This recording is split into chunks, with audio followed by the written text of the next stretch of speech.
Vindeltorn, Tone Almgjeld. Jeg klar når dere klare, små venner, sa Ursa Minor. De hadde forsøkt å si til ham at han ikke behøvde å bli med, men den store bjørnen hadde insistert. Jeg vil hjelpe til med å finne veslegutten, hadde han sagt, og ristet på det store hodet sitt. Ursa Minor gikk gjennom. Den frosne jorden på karavaneveien knaste under labbene hans. Straks omsluttet den knugende luften dem, seig og full av omen og ondskap. Lik en drøm som glir over et mareritt. Rufus vred seg fra side til side bak Linn. Hvor i rottens navn er de hen? Hysj! Hveste Linn. Kravlerne hadde holdt seg borte ved bergveggen, minst 300 meter unna veien, på begge sider. Hun hadde tynt håp om at de skulle kunne klare å smette usett gjennom passet. At de ville være ute på Knistreheia før trollene i det hele tatt la merke til at porten hadde åpnet seg.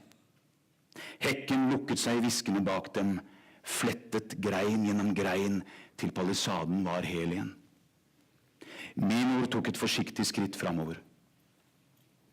Et par grønne øyne lyste opp i mørket, bleke og store som maneter. Men de var ikke borte ved bergveggen. De var bare 10 meter unna. Trollet reiste seg opp fra gjemmestedet sitt, foldet seg ut, ledd for ledd. Det ble 2 meter høyt, 3 meter høyt. Det hadde lang hals og tjafsete hvit pels og tenner, fryktelig mange tenner.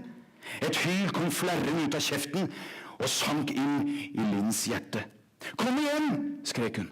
Løp! Minors kraftige muskler strammet seg, og han satt av gårde i fullt firsprang.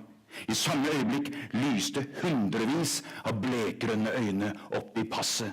2 og 2 som lanterner på forliste skip. De var overalt. Trollbanen! Linn knyttet neven hardt og klamret seg til Ursans vaggende rygg mens hun prøvde å finne balansen, slik at hun skulle kunne greie å sikte når snøtrollene kom mot dem. Og kom. Det gjorde de. De pilte ut av natten i en slik fart at en knapt kunne se beina på dem. Men Ursa Minor var også kjapp. Trollene tok innpå, men hver gang de nesten hadde tatt dem igjen, sakket de bakover noen skritt og vrælte med de ekle kjeftene sine i stedet for å angripe. Linn kastet et forvirret blikk over skulderen. Trollene var jo så raske. Hvorfor angrep de ikke? Svaret kom til syne i enden av passet. En hel vegg av grønne øyne. En barrikade som strakte seg fra den ene bergveggen til den andre. Som et speilbilde av palisaden, bare at denne hadde tenner og klør i stedet for torner.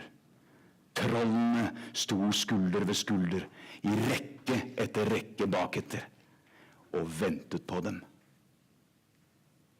Det var en felle.